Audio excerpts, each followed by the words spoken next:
네. 오늘 2월 13일이고, 음, 급수, 몇 급수 쪽 보고 있었고, 몇 급수가 아니라, 네, 교대 급수 쪽까지 진도를 나갔었고, 이제 비판정법하고 금판정법 더 나가면 될 것 같아요. 지금까지 이제 해당 그러니까 급수의 합이 수렴하는지 발산하는지, 그걸 어떻게 판정을 하는지 그런 방법들에 대해서 배우고 있었고요. 지금은 이제 비판정법하고 금판정법부터 보면 될 것 같아요. 저희가 거의 3주 만에 하는 거라서 조금 배웠던 내용들이 기억이 안 날 수 있는데, 예, 일단은 한번 볼게요. 네, 비판정법이라는 건 어, 결국에는 이 공식을 먼저 보시면 이제 뭐 AN분의 AN 플러스 1의 절대값을 씌운 형태가 이제 쉬운 값을 이제 무한대로 보내면 n을 무한대로 보내면 그 값이 L로 수렴을 하는데, 이 수렴값이 1보다 작으면 이, 이 급수는 절대 수렴한다라는 거거든요. 그러니까 절대 수렴은 이거죠. 얘가 이제 수렴을 하는 거죠. 절대값을 씌워도 수렴을 한다라는 거고요. 잠깐만요. 펜이 좀 이상해서 껐다 킬게요.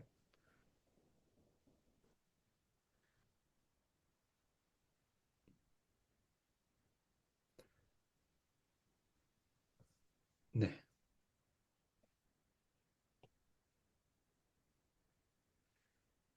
절대 수렴한다라는 거고, 그리고 이게 이 L 값이 1보다 크면은 1보다 크거나 뭐 무한대면 수렴하지 않으면 해당 급수는 발산한다라는 거고, 그 다음에 얘가 뭐 1이면 수렴 발산은 비판정법으로 판단할 수 없다 였어요. 그러니까 뭐 바로 뒤에 금판정법이 나오는데, 어쨌든 이거는 어, 그 등비급수에서 보시면 뭐라 해야 되지? 그러니까 해당 급수가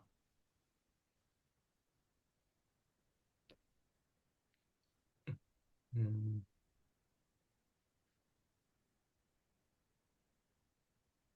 n-1이죠. 그러면은 이게 어떻게 되냐면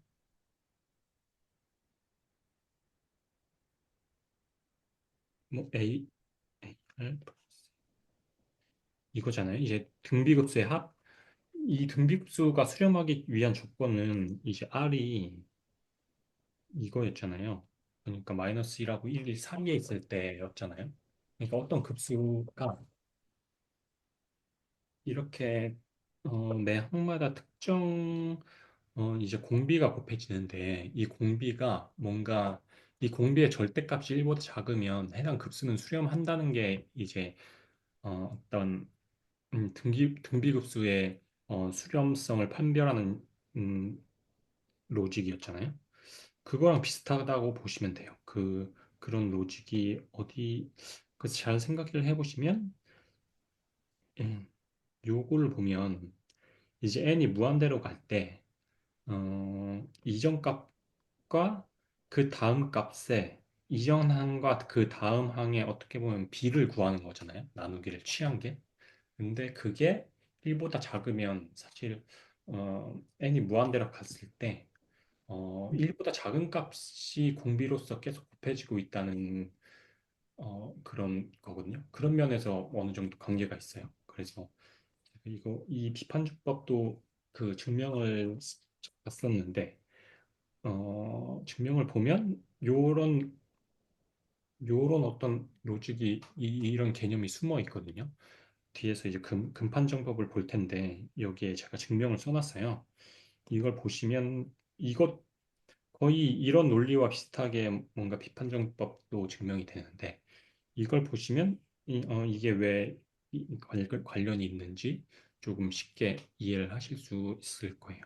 그래서 어쨌든 비판정법은 네, 이런 형태의 값이 이제 1 이하의 값, 아니 1 미만의 값을 수렴하려면 수렴하고 1 이상의 값으로 수렴하거나 아니면은 발산을 하면은 급수는 발산하고 얘가 1이면 얘는 비판정법으로 판단을 할 수 없다라는 거예요.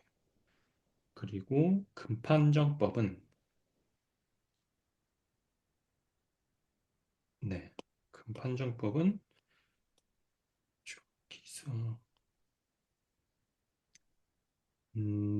네, 요 AN에 절대값을 치워서 이제 루트를 한 거죠. 그러니까 이런 형태가 되는 거죠. 이렇게 공식을 이렇게 세웠을 때 이 수렴하는 값이 뭐 1 이하면 똑같대요. 요거면은 이제 절대 수렴하고 1 이상이거나 발산하면 발산하고 해당 값은 발산하고 1이면은 급함정법을 적용할 수 없다라는 거. 어쨌든 이 해당 급수가 발산하냐 수렴하냐라는 걸 판정하기 위한 여러 가지 방법 중에 하나라고 보시면 되고요. 그래서 금판정법 네, 1번 이제 이러면 진짜 왜 수렴을 하는지 증명을 해보면 네, 한번 볼게요. 얘가 지금 L로 수렴을 하는데 L이 이제 1보다 작다고 했잖아요. 그래서 일단 이렇게 놓을 수가 있고 1보다 작다고 했으니까 1하고 L 사이에 특정 R이라는 하나의 수를 잡을 수 있을 거예요. 고정을 할 수 있을 거예요. 그래서 여기까지는 이제 팩트인 거죠. 뭔가 가정하거나 그런 건 아니고 R이 존재하는 거는 이제 팩트다. 그리고 n인데 요 n, 요 n이 이 특정 대문자 n보다 큰 거예요. 이 특정 n보다 큰 그러니까 대문자 n보다 큰 n들에 대해서 이거를 만족한다는 거예요. 그러니까 뭐 예를 들어서 음, 뭐 n 대문자 n이 100이라고 했을 때 n의 101번부터는 이 식을 만족을 한다. 그러니까 L하고 1 사이에 있는 이 R보다 작은 거를 만족하게 하는 n이 존재를 한다라는 거예요.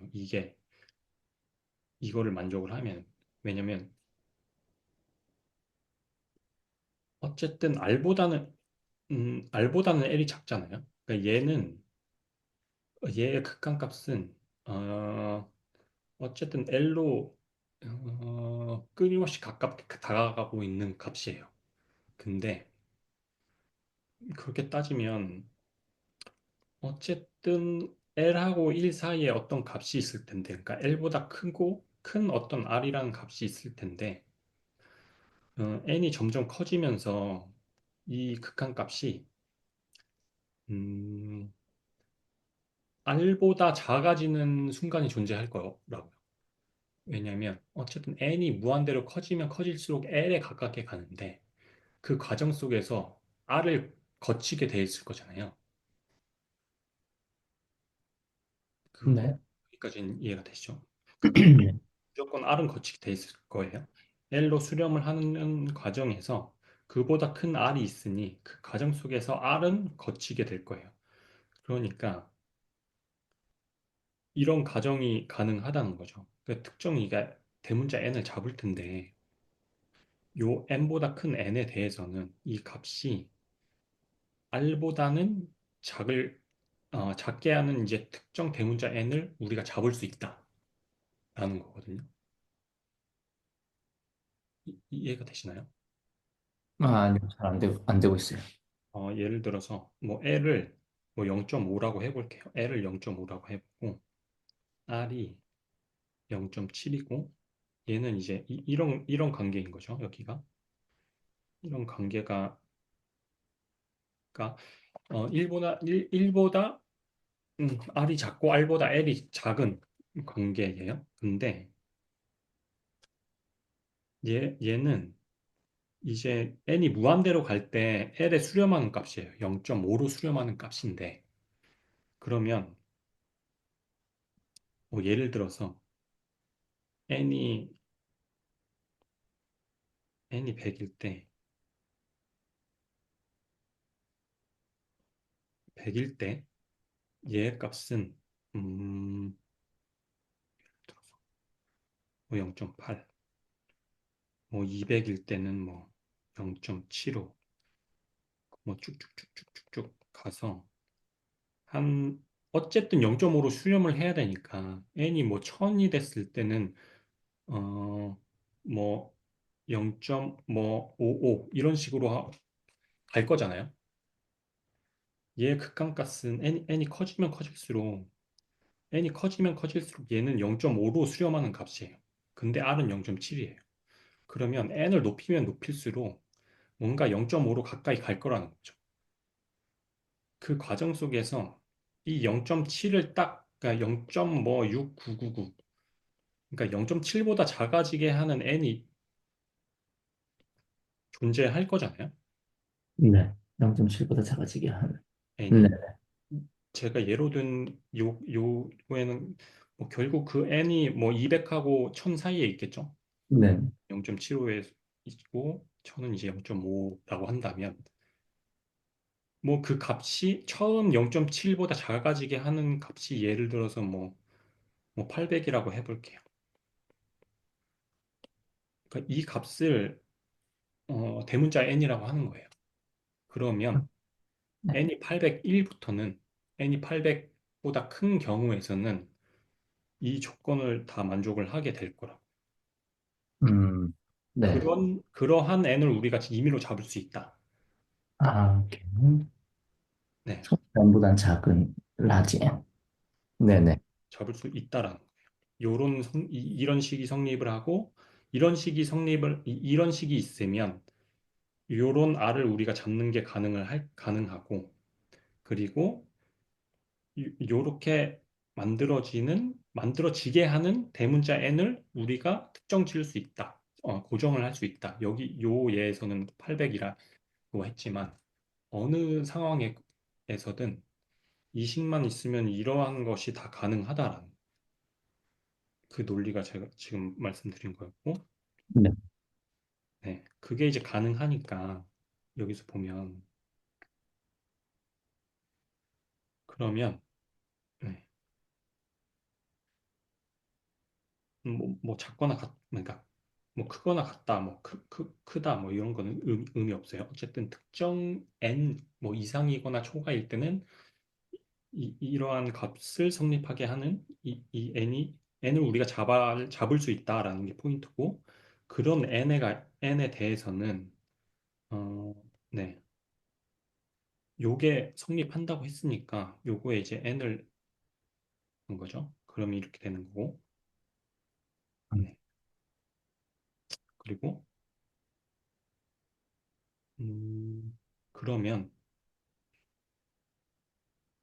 요런 이제 뭐 요 800을 예로 들면 801번부터는 그러니까 801번부터 그러니까 이 n이 801번부터 무한대까지 급수를 생각해 보자는 거예요. 그러니까 n이 보통 이제 뭐 1번 항부터 무한대 항까지 더하는 게 급수잖아요. 그게 아니라 801번 항부터 무한항까지 더해지는 급수를 생각을 해볼 때 이게 성립을 한다는 거예요. 네. 이게 성립을 하니까 요 801번부터는 요 값이 요 값이 무조건 요 값보다 작을 거잖아요. 801번 항 이상부터는. 그러면 그걸 계속 801번 항부터 무한대 항까지 더한 값도 작을 거라는 거죠. 당연한 말로. 그럼 요렇게 되잖아요. 근데 요것만 보면 얘는 1보다 작은 공비를 가지는 이제 등비급수잖아요. R이 1보다 작다고 했으니까. 네네네. 네네. 그러면 얘는 수렴을 해요.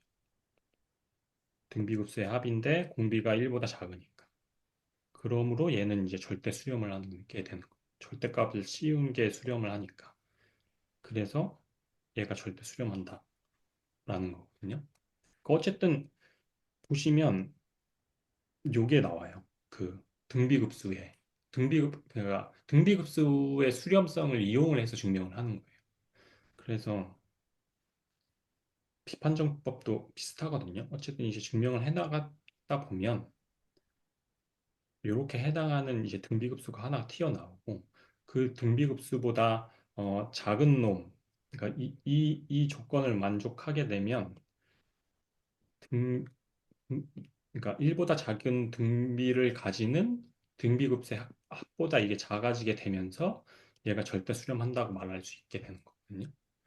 그래서 등비급수랑 관련이 있는 판정법이에요, 사실은. 비판정법하고 금판정법은.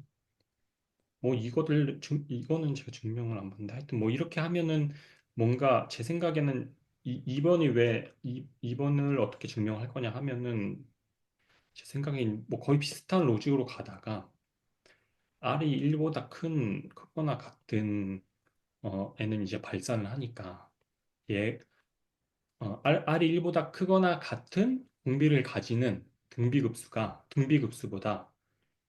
이렇게 표현된 요 급수가 더 크다. 이렇게 아마 증명이 될 거예요. 그러면 얘보다 작은 등, 등비급수가 발산을 하니까 그 급수보다 큰 얘도 당연히 발산을 한다라는 논리로 갈 거거든요. 어쨌든 네. 런 것들은 이 비판정법과 금판정법은 등비급수와 관련이 있다라고 생각해 주시면 좋아요. 그러니까 딱 봐도 뭔가 이제 n을 무한대로 보내놓고 이 두 항을 전의 항하고 뒤의 항을 비교를 해서 이게 점점 가면 갈수록 작아지는지 커지는지 그러니까 다음 항으로 가면 갈수록 작아지려면 1 미만의 값이 곱해져야 되는 거잖아요. 네, 그런 로직이라고 생각을 해주시면 돼요. 급함정도 마찬가지로.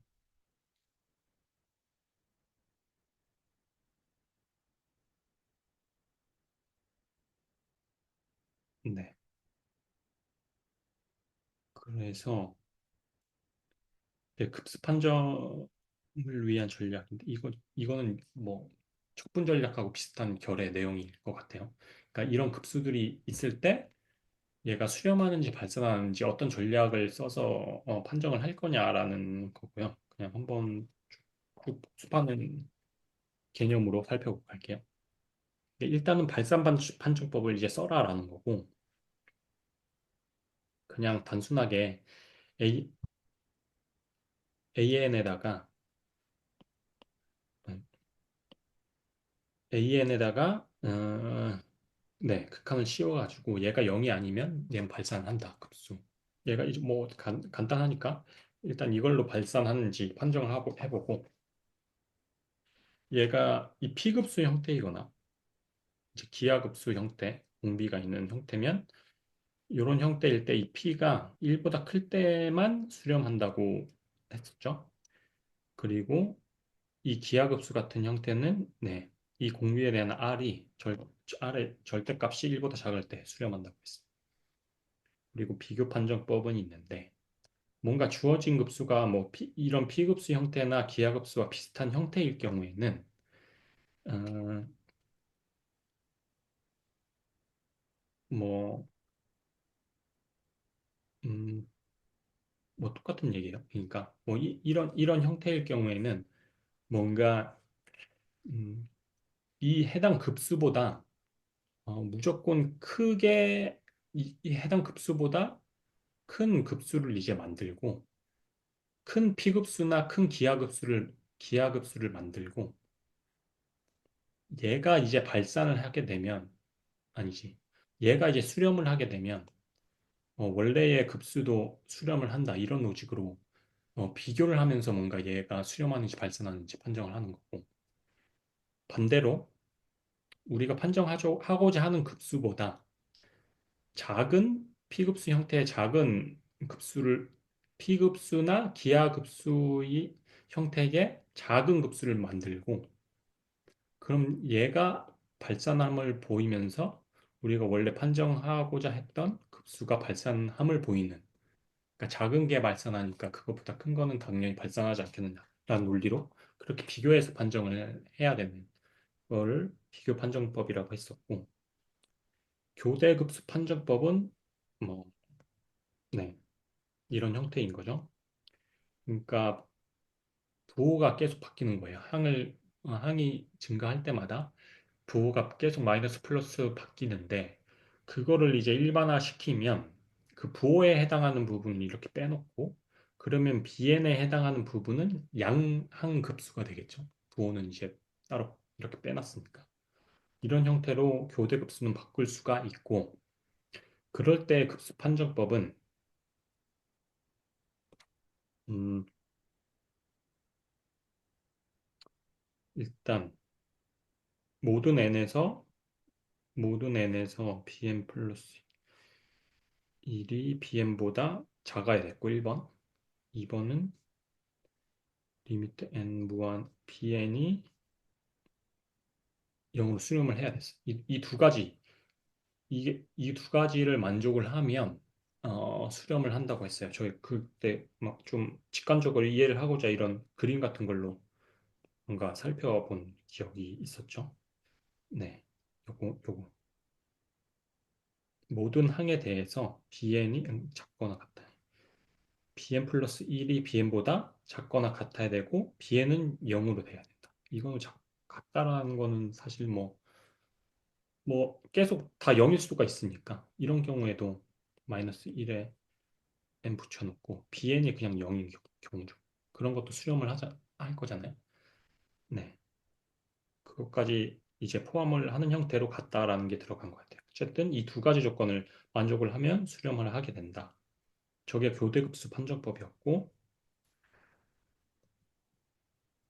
그리고 방금 그리고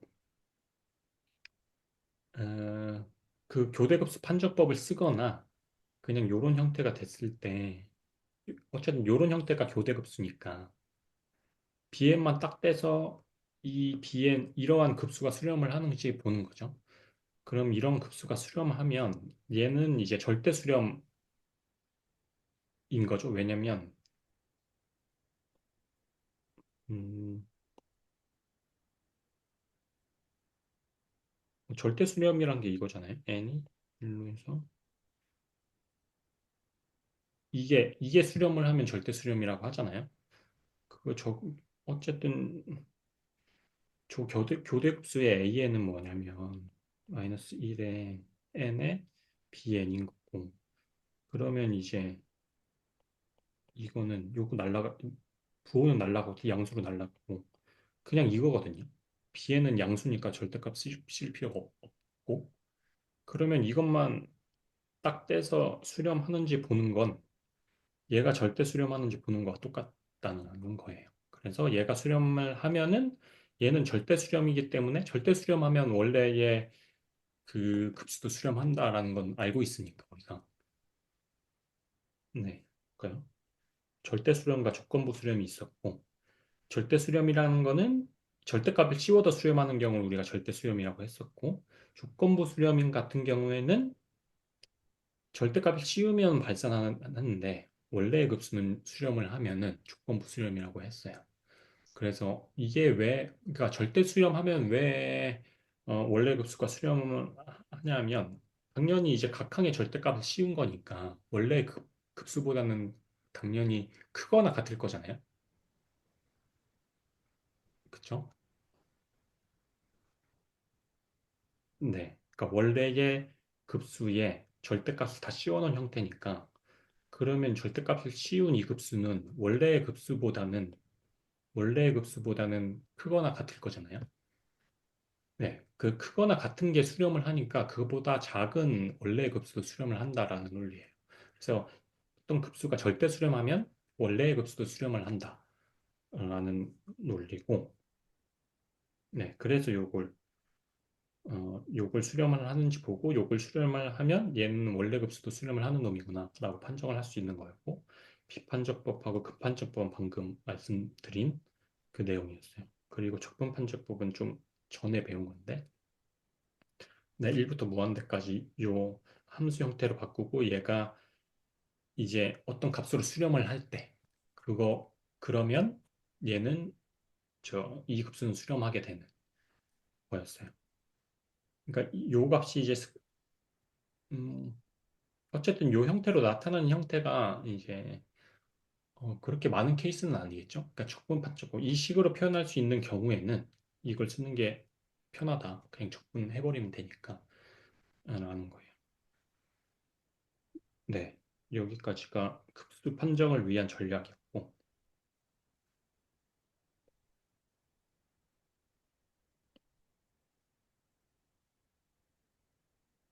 그리고 몇 급수 파워 시리즈 이제 몇 급수인데 보시면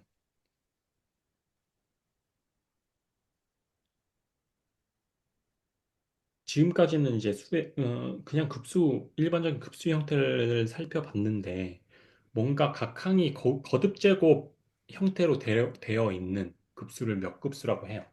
그래서 뭔가 몇이라는 그 파워라는 그 용어가 뭔가 거듭 제곱 형태를 표현하는 말이거든요. 그래서 몇 급수라고 하면은 요렇게 생긴 놈이에요. 그러니까 거듭 제곱 형태가 이렇게 붙어 있는 거죠.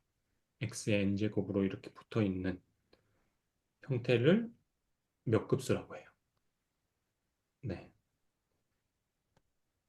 뭔가 기하급수 형태처럼 생겼죠. 공비가 이제 어쨌든 x인 거고. 그리고 cn이 상수가 아니라 그 cn이 하나의 이제 an이 되는 거죠. 네. 그런 형태를 이제 몇 급수라고 한다. 그리고 그러면 이제 뭐 x는 변수이고 뭐 cn은 급수의 개수라고 뭐 부르는 상수이다라고 하는 거고요. 이거 몇 급수는 x의 어떤 값에 대하여 수렴하기도 하고 발산하기도 한다. 그러니까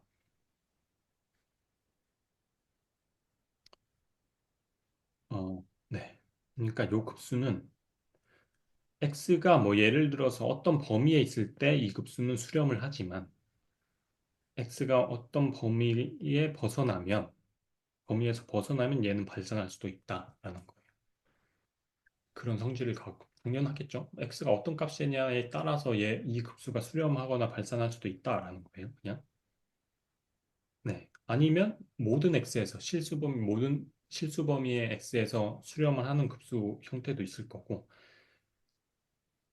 네. 아니면 뭐 그러니까 x가 뭐 예를 들어서 뭐 0일 때는 무조건 cn이 뭐든 간에 수렴을 할 거잖아요, 0으로. 뭐 그런 경우 한 점에서 수렴을 하는 경우가 있을 거. 그런 형태로 나오죠.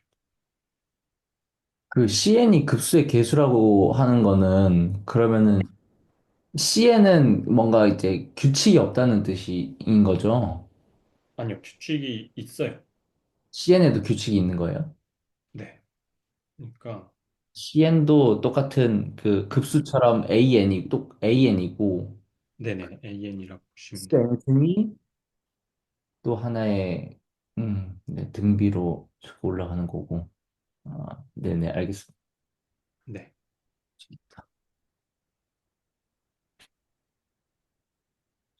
그래서 이거를 조금 변형을 한 게 이거거든요.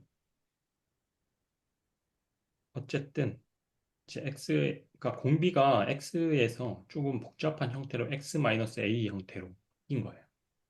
그러면 그러니까 공비가 이렇게 바뀐 거죠. 그리고 cn은 뭐 cn 그대로 있는 거고 이런 형태의 몇 급수를 요거를 조금 일반화시킨 개념이라고 보시면 되고 그러니까 요런 형태의 급수를 몇 급수 저희가 주로 다루고자 하는 형태의 몇 급수가 이런 형태예요.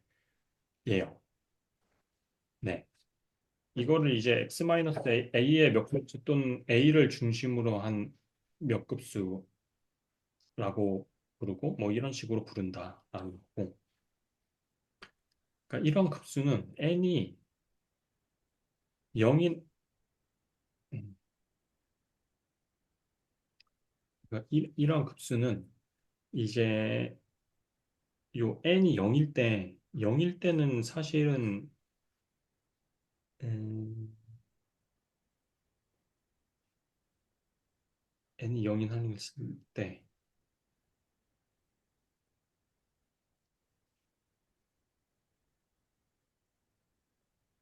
그러니까 이게 x가 만약에 a라고 한다면 a-a는 이제 0일 거고 0의 n승을 우리가 생각을 했을 때 요게 지금 n이 0부터 무한대까지잖아요. 네. 그러니까 그렇게 되면 x가 a가 돼버리면 여기에 나타나는 거는 C0 곱하기 0분의 0승이 되고. 근데 0분의 0승은 사실 이제 존재가 하지가 않는 그런 식이에요. 그래서 그럴 때 x가 a일 때 우리가 이 항을 표현을 할 때 뭔가 C0, 0, 0꼴이지만 그냥 얘를 1로 처리를 하겠다라는 거예요. 네. 사실 0의 영승을 구할 수 없는 그런 식인데 그냥 얘를 1이라고 치겠다. 반대적으로. 그런 거고 그건 뭐 아무것도 아니에요. 사실. 그래서 이 급수는 x가 a일 때 x가 a가 돼버리면 얘가 0이 되고 그러면 다 음, 여기에 다 0이 곱해져 버리기 때문에 c 0만 남잖아요. 그러면 항상 수렴하는 몇 곱수가 돼요. x가 a이면 n이 1 여기는 다 0이기 때문에 네. 그리고 네. 그런 이제 성질을 가지고 있다. 몇 곱수는 아는 거고 여기까지 괜찮으신가요? 네. 잠시만요. 네네. x가 a일 때, x가 a일 때, 어, 0에 0승이 되기 때문에 걔를 1로 놔두니까 c 제로만 남는다. 네. 그리고 다른 거는 다 0승이 음, 아니기 때문에 다 0으로 곱해지는 거죠, 개수에. 네, 얘는 0의 1승이고 뭐 0의 2승이고 하니까 얘는 다 0일 거잖아요, 여기가. 음, 그러면 얘는 다 0이고 음, C 제로만 남겠죠. x가 a일 때. 네. 여기, x가 a 네. 그러니까 x가 a일 때는 항상 수렴하는 몇 급수죠, 이거는. 네. 그리고 그러니까 저희가 뭔가 이런 형태의 몇 급수를 일반적으로 다룰 건데 그 일반적으로 다루고자 하는 급수의 뭐 어떠한 특정한 성질에 대해서 지금 말을 하고 있는 거예요. 음, 몇 급수의 수렴 또는 발산을 판정하기 위해서 보통 비판정법과 근판정법을 사용을 한다. 네, 보통 비판정법을 사용을 하는 것 같아요. 그러니까 요게 이제 AN이니까 요거 N을 하나 플러스 시켜가지고 어떤 식을 가져와서 두 개를 이제 나누는 거죠. 나눈 다음에 리미트를 해서 얘가 이제 1보다 작은지 수렴값이 뭐 그런 걸 조사하겠다는 거. 그걸로 이제 판정을 하겠다. 네. 그럼 이거를 한번 비판정법으로 구해볼까요? 비판정법은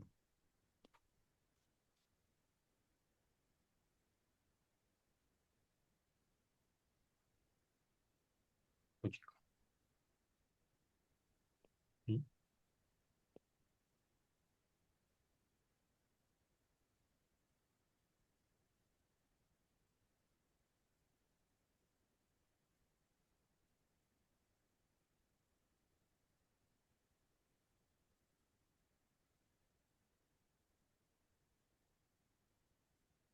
이- 참, 이러면 이제 수렴이라는 거죠.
구간에서만 수렴한다는 뜻이에요?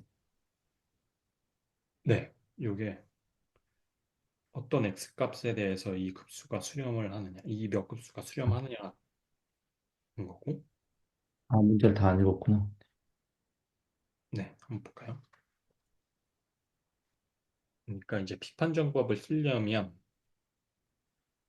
요게 이제 1보다 작아야지 수렴을 하는 거잖아요.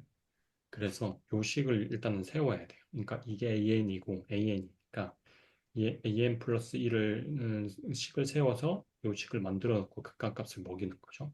그러면 요 극한값이 1보다 작아지게 하는 그 x의 범위는 뭐가 되겠느냐? 이런 거예요. 그래서 보시면은 요게 이제 x 플러스 그러니까 an 플러스 1 요거인 거고 그러니까 n 플러스 1이니까 얘가 여기 n 플러스 1이 되고 그 다음에 요거에 x 마이너스 3을 한 번 더 곱한 거니까 n 플러스 1이 그러니까 이렇게 쓴 거고 곱하기 an분의 1을 써야 되는 거니까 요거를 바꿔준 거죠.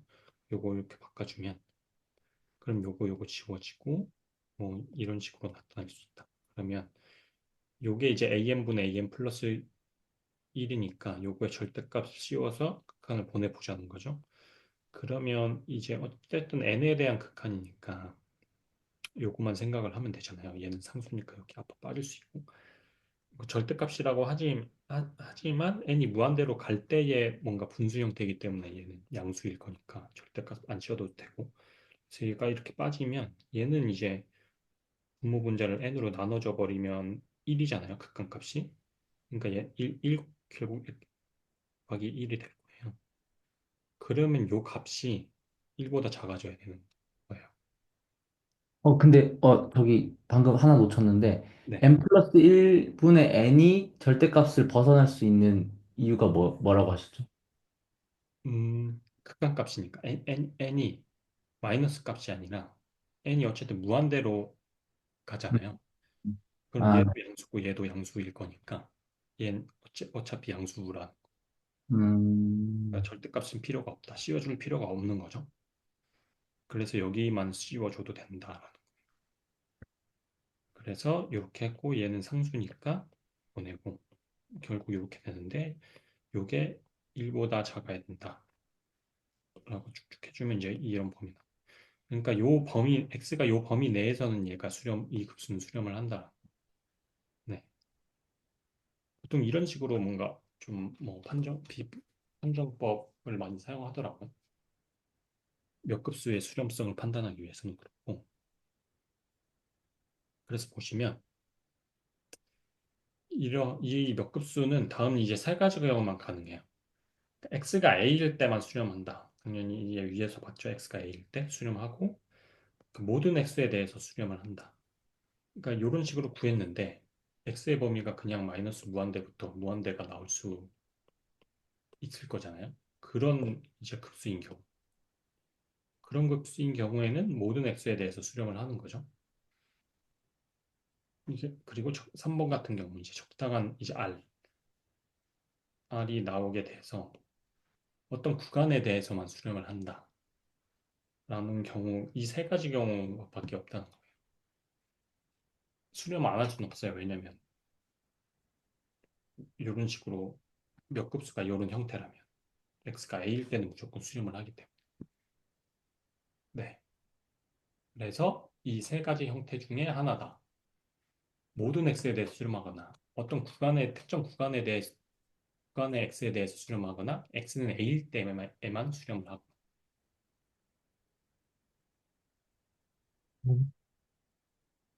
모든 x에 수렴하거나, 특정 범위에서만 수렴하거나, x가 a일 때만.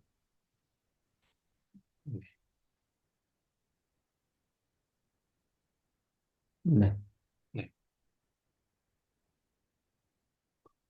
그래서 이 3의 경우 그러니까 어떤 특정 범위에 대해서 수렴할 경우 이 r을 몇 급수의 수렴 반지름이라고 해요. 그러니까 요거 같은 경우는 음, 1인 거죠. 반지름이 1. 수렴 반지름이 1인 거죠. 그러니까 x-a에서 이제 r보다 작아질 때 수렴을 하는데, 음,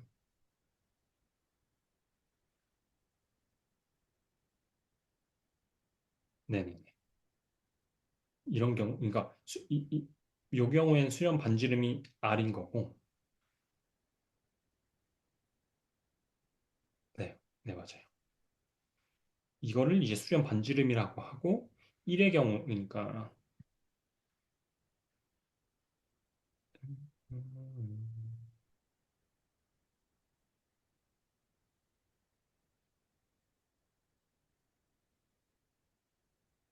1의 경우에는 x는 a일 때만 수렴을 하는 경우는 관례상 그냥 r은 1이라고 한다.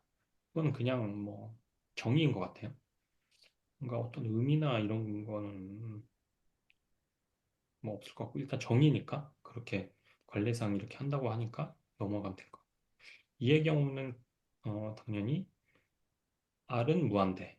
뭐 이거는 좀 합리적이죠. 모든 x에 대해서 수렴을 하니까 수렴 반지름은 이제 무한대다라고 표현을 하는 거예요. 네, 그렇게 되고 음, 이제 몇 급수의 수렴 구간인데,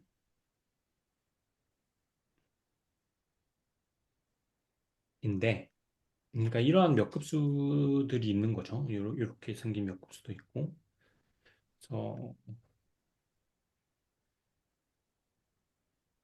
음, 네, 이러한 몇 급수들이 있을 때 이게 여기가 이제 수렴 반지름이거든요. 이거는 요거는 이제 몇 급수이기는 하지만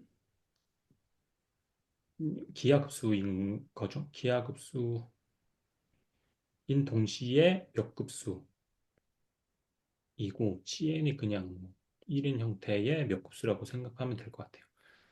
이런 경우는 이제 어쨌든 이 x-a 절대값이 r 요게 이제 수렴 반지름이라고 했지만 a가 0인 형태고 그럼 요거 자체 그러니까 요거 자체가 요거일 때만 이제 수렴을 하잖아요.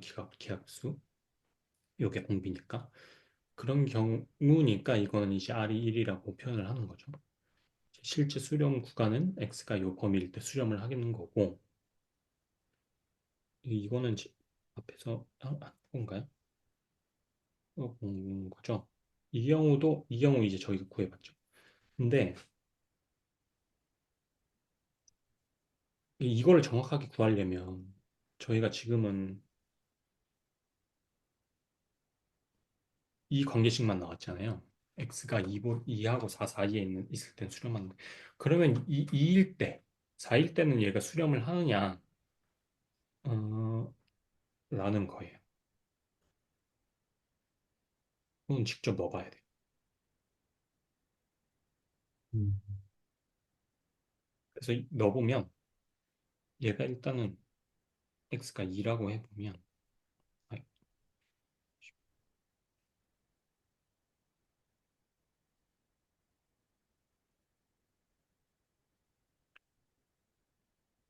x가 2라면은 얘가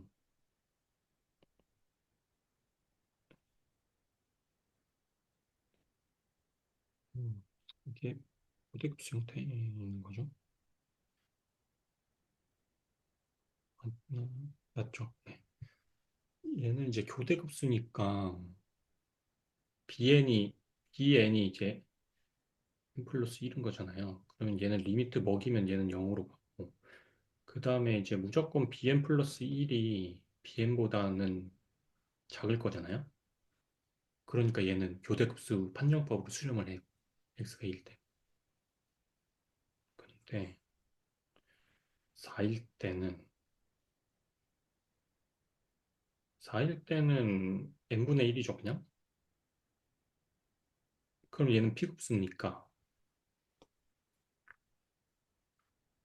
P급수인데 P가 지금 1인 거죠. 그러니까 NP 1인데 P가 1인 경우잖아요.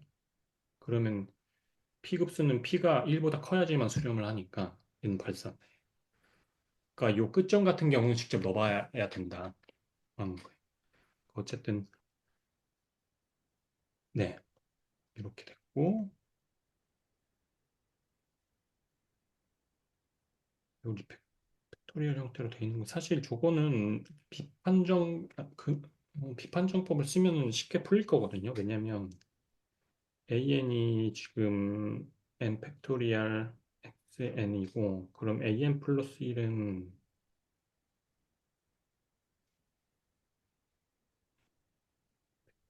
곱하기 n 플러스 1을 한 번 더 하고 xn일 거거든요. 그러면 팩토리얼 n 플러스 1에 x의 n승의 n 팩토리얼 x의 n승이 될 거예요. 그러면 요거 지워지고 이렇게 지워져가지고 n 플러스 1이 되는 거죠.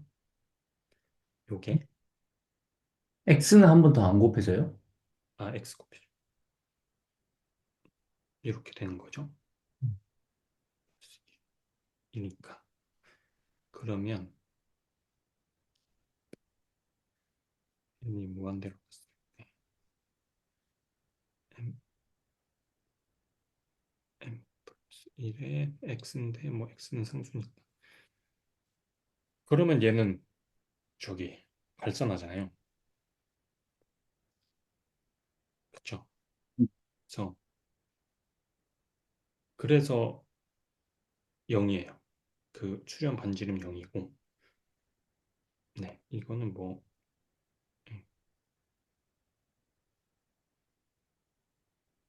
뭐 영집합 뭐 이런 것 같은데 하여튼 뭐 구간이 없다 수렴하는 구간이 없다라는 거예요. x가 0일 때 그러니까 x가 0일 때 수렴을 한다라는 거예요. 아 맞아요. 구간이 없는 게 아니지. 그러니까 어쨌든 몇 급수는 수렴하는 그러니까 한 점에서 수렴하거나 이거는 이제 한 점에서 수렴을 하는 형태죠. x가 0일 때만 수렴을 하고 나머지는 다 발산을 하는 그런 급수 그런 이제 몇 급수. 그러니까 무한대로 이걸 해볼 거가 있나? 그러니까 무한대로 갈 때가 잘 예, 감이 안 오니까 한번 해보면 그러니까 저런 형태를 그냥 풀면은 en 팩토리얼 그러면 en에 en 플러스 1이 되고 플러스 1이 되잖아요. 요거를 음, 음, 음. 네 써보죠. en 플러스 1 x 플러스 1 xn에 이제 en 팩토리얼이 될 거니까 요거 지워지고 요거 지워지고 여기 x가 나오죠? 그러면 en 플러스 1에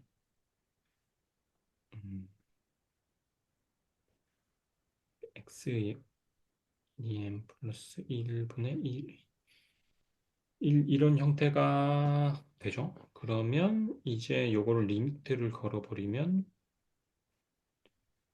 x en 플러스 1분의 1 이렇게 된다라는 거고 그러면 얘는 0이잖아요. 분모에만 n이 있으니까 0이요.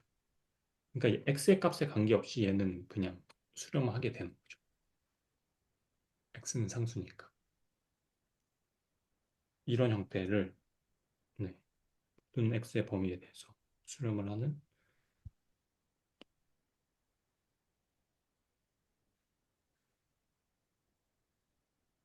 네, 이건 한번 예, 네, 방금 제가 이제 풀었던 형태로 한번 풀어보시면 될 거예요. 이것도 아마 그 비판정법 써가지고 하면 되시고 될 것 같고 그래서 이제 함수의 몇 급수 표현을 볼게요. 이제 몇 가지 익숙한 함수들을 몇 급수로 표현하는 방법에 대해서 알아보자는 거예요. 그러니까 음, 요런 경우 요거를 보시면 어쨌든 이제 기하급수인데 기하급수도 이제 몇 급수의 일종인 거죠. A의 이제 CN인데 CN이 1인 경우 그리고 A가 X-A에서 A가 뭐 1인 경우 그런 경우에 이것도 몇 급수의 형태라고 볼 수 있을 거예요. 근데 이거는 어쨌든 저희가 식을 알고 있잖아요. 기하급수의 급수에 대한 식. 그러니까 기하급수의 부분합을 이렇게 나타낼 수 있었죠. SN을 이렇게 나타내놓고 그러면 얘는 A가 1이고 첫 항이 1이고 만약에 이 공비에 해당하는 X가 이 범위 내에 있다면 그러면 이제 그럴 경우에 기하급수의 합은 이렇게 나타내는 게 가능하거든요. 왜냐하면 요게 SN, 저게 SN이니까 리미트 SN이 이제 급수의 합이잖아요. 그 N이 1-R, N이고 이제 1-R 요거일 텐데 그러면 R이 지금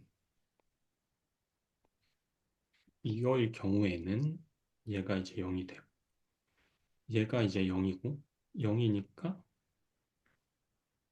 요건 그러니까 1-R분의 A가 되고 근데 A가 지금 요 경우에서는 A가 1이잖아요. 그러니까 1-R분의 1이 된다라는 거예요. A가 1이고 R이 요거일 때 기하급수의 합은 1-1이다라는 얘기고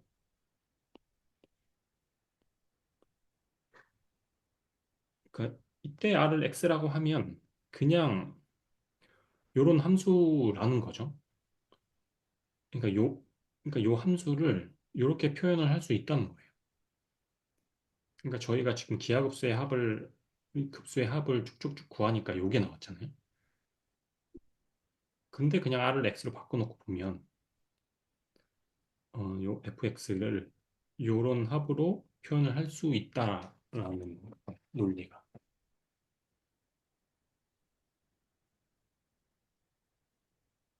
무슨 말인지 이해 가시나요? 아유, 잘 이해 안 됐어요. 음, 네. 그러니까 이게 어쨌든 요게 저희가 기하급수를 할 때 요게 지금 x로 표현돼서 그렇지 a가 1이고 공비가 r인 기하급수를 표현을 하면은 저거를 그냥 x가 r로 바뀐 형태로 저희가 표현을 하잖아요. 1 플러스 r 뭐 이런 식으로 표현이 될 거잖아요. 요거 요 급수를 이제 구해 보면 이렇게 나오잖아요. 네. 이렇게 나온단 말이죠. 그러면 그러니까 요 경우에는 이제 적당히 1이고 요 경우 요 경우에는 이제 요게 나오는데 그냥 이거를 x라고 해버리자는 거죠. 요거를 1-x라고 해버리면 되지 않겠느냐. 그러니까 요거를 보면 결국은 이 r이 마이너스 1하고 1 사이에만 있으면 되잖아요. 그러니까 요 r을 마이너스 1하고 1 사이에 각각 이제 넣어버리면 각각의 값이 나올 거잖아요. 마이너스 마이너스 0.9, 마이너스 0.8부터 쭉쭉 해갖고 마이너스 1하고 1 사이에 있는 어떤 값을 넣어도 얘는 수렴을 한다. 네. 그럼 이게 곧 함수잖아요. 음, 그러니까 마이너스 1하고 1 사이에는 어떤 값을 집어넣으면 거기에 해당한 값이 값으로 나와요. 결과값이 나와요. 그게 함수니까 인풋을 넣으면 아웃풋이 나오듯이 그러면 그거는 곧 그냥 이거를 다르게 쓴 거 아니겠느냐라는 그냥 그러니까 우리가 이거를 이렇게 지금 표현을 했잖아요. 음, 그러니까 이거 이꼬르 이거고 그러면 이거는 결국 요 R이 요 범위에 있을 때는 요런 함수랑 다를 바가 없다는 거죠. 그러니까 얘가 만약에 요 함수의 범위를 뭐 요거라고 한다면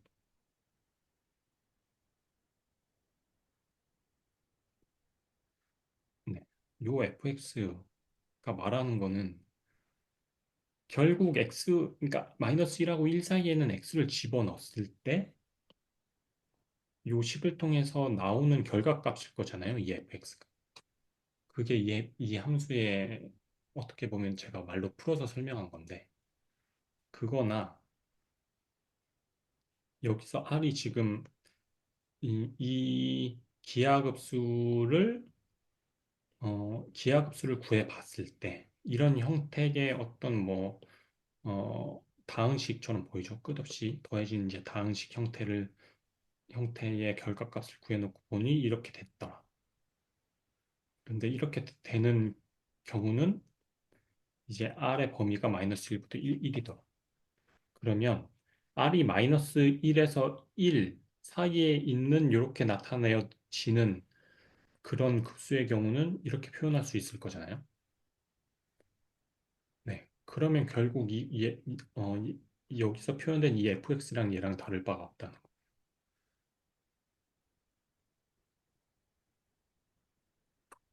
이게 이제 어떠한 함수를 기하급수로 표현하는 방법이라고 음. 생각을 하시면 돼요. 그러니까 예를 들어서 지금 이게 f가 지금 빨간색이에요. 그러니까 요 그냥 다른 거 필요 없이 요거를 이제 그려놓고 보면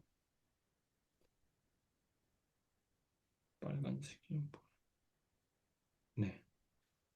요 빨간색이거든요. 요 f 요걸 그려놓고 보면 근데 음,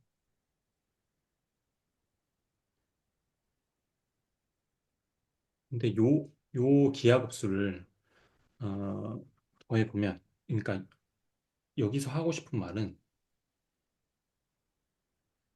여기가 이제 마이너스 1이고 여기가 1일 텐데 여기서부터 이제 천 개를 뽑자 이거죠. 천 개를 뽑아서 하나하나씩 여기에 집어넣는 거예요. 아래 집어넣으면 이 빨간색이 요 사이에서는 요 빨간색 요 함수가 나타나는 그 값이랑 동일하다는 거예요. 동일할 수밖에 없죠. 왜? 요 값이 요런 식으로 표현이 되니까. 네, 실제 요 마이너스 1하고 1 사이에 있는 값을 천 개를 샘플링을 해가지고 천 개를 각각 이렇게 넣어보자는 거예요. 넣어서 뭐 1번, A 1번, 그러니까 R 1번 넣어보니까 여기에 뭐 여기서 뽑으면 당연히 요 값이 나오겠죠. 뭐 두 번째 거 요 값이 나오겠죠. 그런 식으로 마이너스 1하고 1 사이에서는 요 함수랑 다를 바가 없다는 거예요. 요 급수의 합이랑 이 몇 급수의 합이랑. 네. 뭐 어떻게 보면 말장난일 수 있는데 그러니까 몇 급수의 합을 쭉쭉 이제 저희가 이때까지 구해왔던 식으로 이제 구해놓고 보니까 이런 형태가 나오더라는 말이죠. 근데 이런 형태가 나오는데 이런 형태가 나오기 위한 R값의 범위가 정해져 있어. 그런 급수가 잖아요 이런 것처럼. 네. 이걸 구해놓고 이걸 뭐 치사할 수도 있지만 이걸 그냥 뭐 함수로 보면 되지 않겠느냐. R이니까. R은 요 범위에 대한 이 값이 뭔가 요 범위에 대한 값을 그냥 정의역으로 놓고 보면 이걸 함수로 생각할 수 있을 거 아니냐라는 거예요. 그냥 요 r을 x로 바꿔놓고 x에 대한 정의역을 이렇게 한정시켜 놓은 이 함수랑 다를 바가 뭐겠느냐라는 네. 뭐 그렇다잖아요. 그래서 어쨌든 뭐 이러한 뭐 특수한 형태의 함수들은 몇 급수 형태로 표현을 할 수 있다. 표현이 가능하다라는 거예요. 그래서 그 과정을 따져보면 뭐 이거는 그런 거죠. 똑같이 뭐 S2까지만 더할 때 더해 보면은 뭐 1 플러스 R이겠죠? 1 플러스 R. 요거는 뭐 요런 식의 그래프가 나타나는 거고 S3 여기까지 더하면 S5까지 더하면 요런 식의 나타나. 그러니까 점점 이거를 늘리면 늘릴수록 이 F랑 가까워진다는 거예요. 그러니까 실제로 이렇게 그려보면 네. 이게 이제 뭔가 함수를 몇 급수로 표현을 할 수 있다. 몇 급수로 표현을 하기 위한 그냥 뭐 논리다. 뭐 직관적인지 모르겠지만 직관적으로 설명을 하면 이렇다.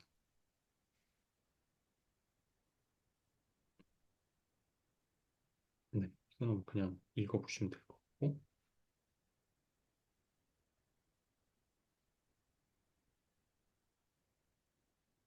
이,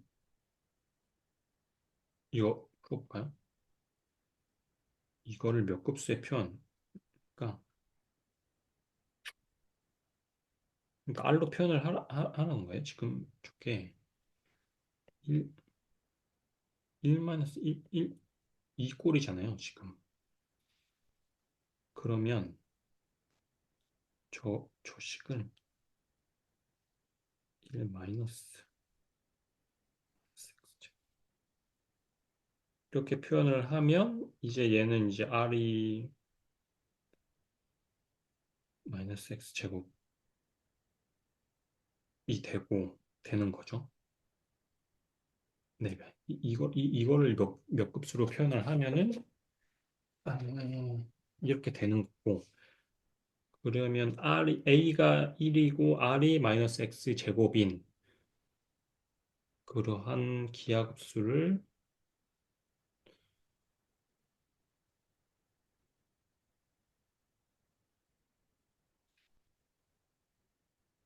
0부터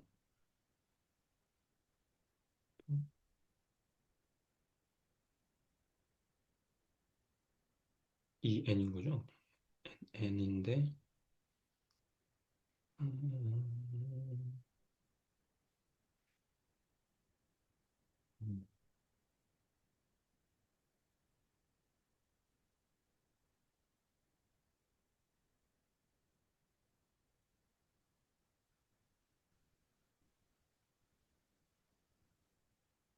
이렇게 표현을 하라는 거예요. 그래서 이걸 이렇게 곱수로 표현을 해놓고 근반정법을 써가지고 얘가 수렴하는지 보려면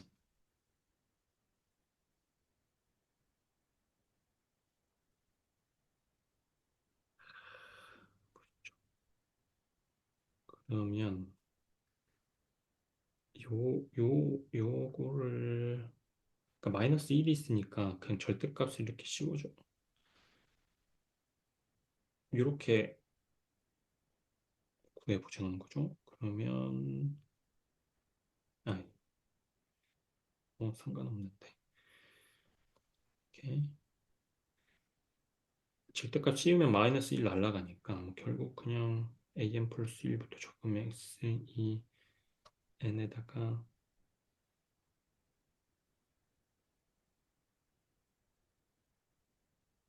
x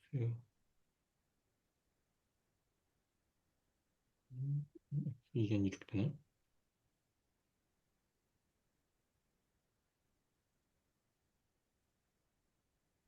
음,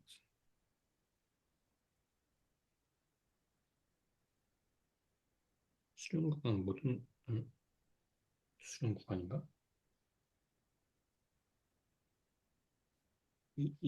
잠시만요. 그러면 아, 뭐, 절도값 씌워놓고 x2n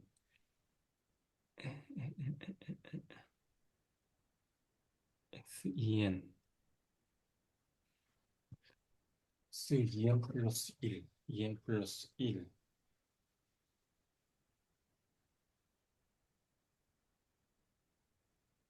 잠깐만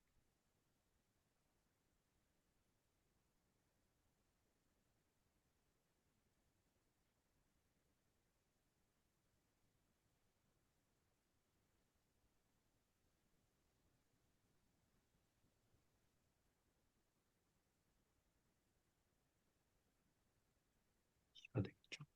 그럼 여기 2가 되는데 뭐 어쨌든 요거를 n에 대해서 뭔데 분수 x제곱인데 얘는 수렴 구간은 무한대 아닌가?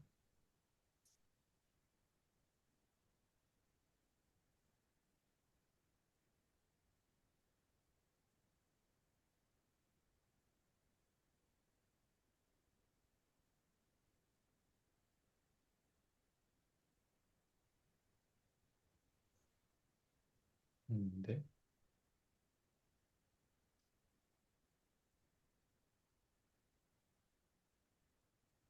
이게 마이너스 x 제곱. 아,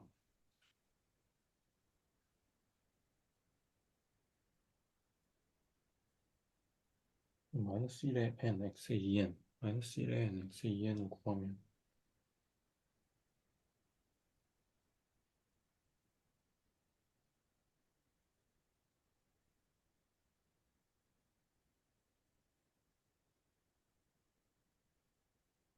10판정법 쓰는 게 아니구나. 잠시만.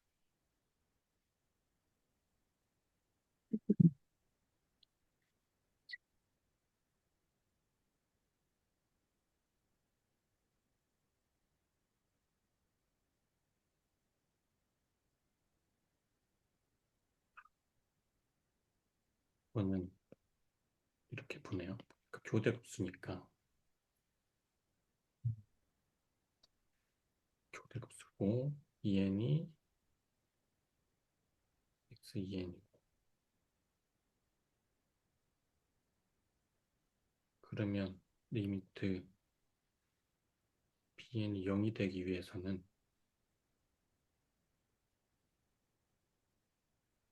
얘가 이제 0이 돼야 되는데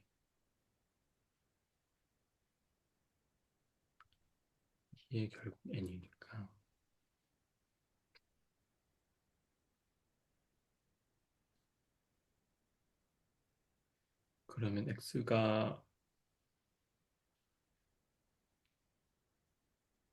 그러면 x가 결국 이거여야 되는 거거든요. 그러면 이제 수렴 구간은 수렴 반지름은 1 되고 이렇게 되면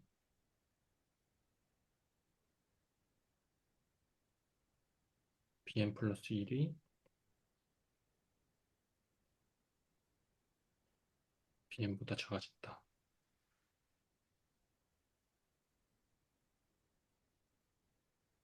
그쵸? 2, 4 이렇게 곱해지는데 그러니까 거듭 제곱이 되는데 공비가 1보다 작으면 네, n 플러스 1은 무조건 작아지니까 네, 이렇게 될 거예요. 네, 수렴 구간은 마이너스 1에서 1이고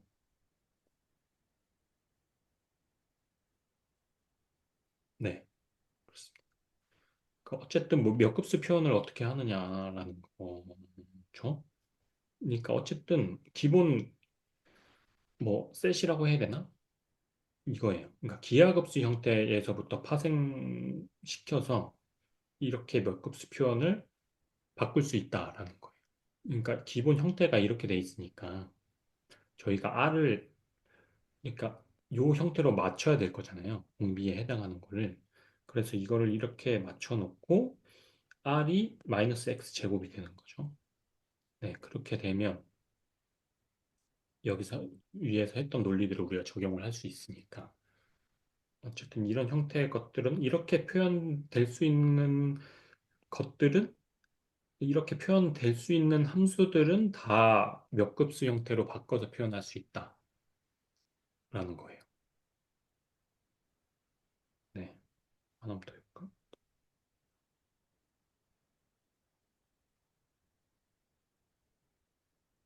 이거는 뭐 2 플러스 x니까 2로 나누고 2분의 1로 나누고 그러면 1 플러스 분의 x 분의 1이잖아요. 그렇죠? 그러면 2 플러스 x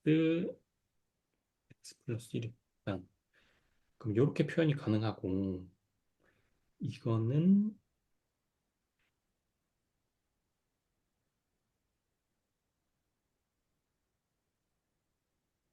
그렇죠? 분의 1이 빠지고 0 무한대까지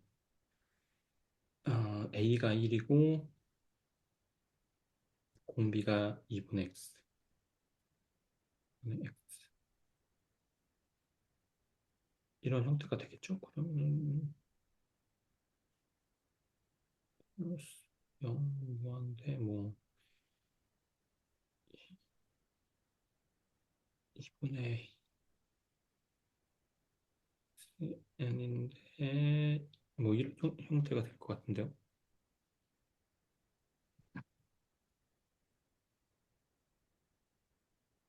아, 이거 마이너스가 나오네. 아, 진짜 여기 마이너스가 돼야 되는구나. 이렇게 음. 어, 1 마이너스 2분의 x가 돼야 되고 그럼 여기도 마이너스가 돼야 되고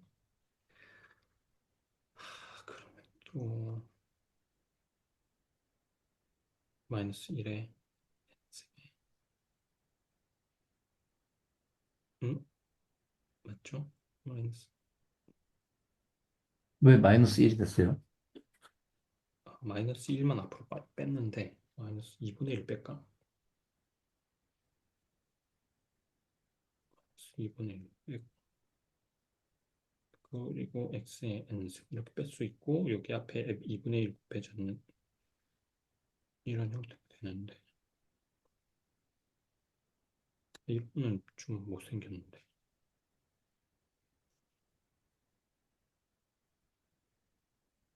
마이너스 1만 빼고 그리고 2분의 1 이렇게 빼야 되나? 이렇게 빼고 x의 n 플러스 1 이런 형태로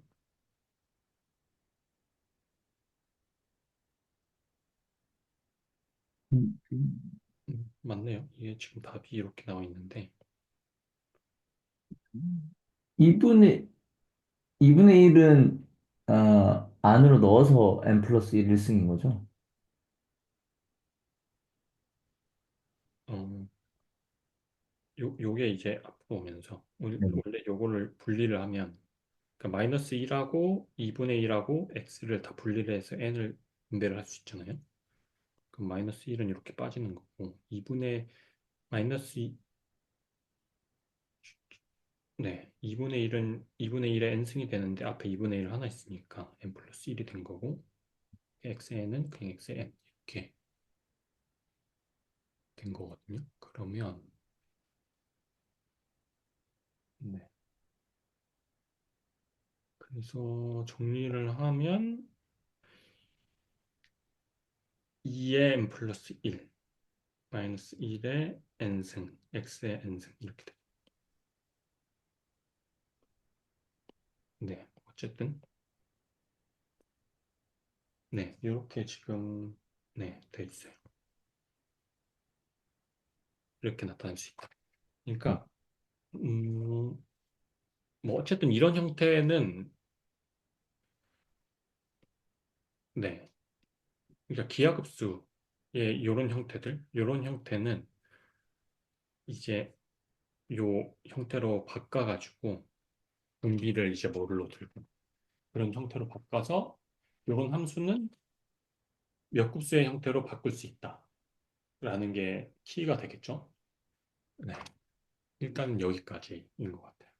여기가 이제 함수의 몇 급수 표현 되겠습니다. 네,